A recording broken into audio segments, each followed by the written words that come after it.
OK, we're going to stick with The Guardian now.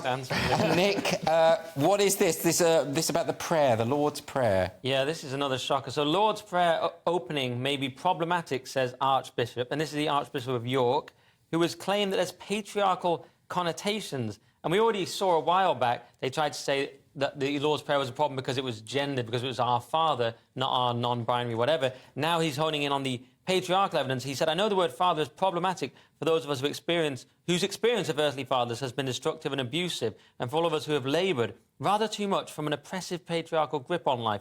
Utter nonsense. And it's part of the attack on Christianity that comes, unfortunately, from within, from these saboteurs. I mean, the Lord's Prayer was so fundamental to our culture. When I grew up in a country called England that used to exist, you would say, it was a Christian country, we'd say the Lord's Prayer several times a day in a normal school. It wasn't like massively religious, just normal Church of England school. So to attack the Lord's Prayer is a fundamental attack on what our culture... It seems odd coming from the Archbishop of York. Yeah. And also to say that the Our Father has patriarchal connotations. Of course it does. It's called the Our Father. Well, he's also saying he's better than Jesus, who recommended praying in this way. Yeah.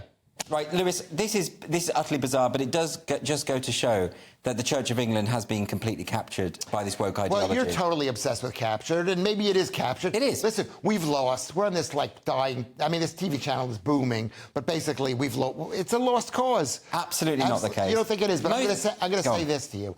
You are a Christian. You are a Christian. And you're sitting here debating whether the Lord is a man or a woman. It's ridiculous. I'm not debating, it's a man. It's a man. It's ridiculous. There's a literary convention of calling God he. It doesn't actually mean that he's a literal he. It does. Yes, right? it does. No, it doesn't, Yes, Nick. it does. It does. And theologians have actually disputed this seriously. And that you actually believe in God, which is absolutely ridiculous. But at the same time, you poo-poo people. Poo-poo people.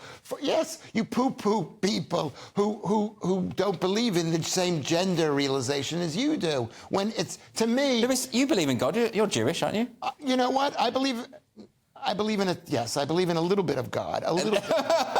But at the same time, it's insane. This isn't really about belief or non-belief. This is about the idea of an archbishop basically trying to problematize, to use his... Yeah. He used the phrase problematic, which is one of the most awful words in the world.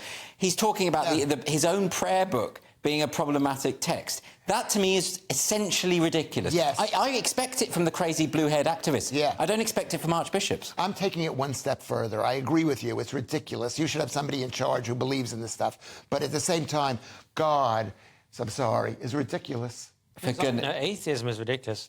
Right, let's not get into... This isn't about theology. Get off the show. This isn't a theology show.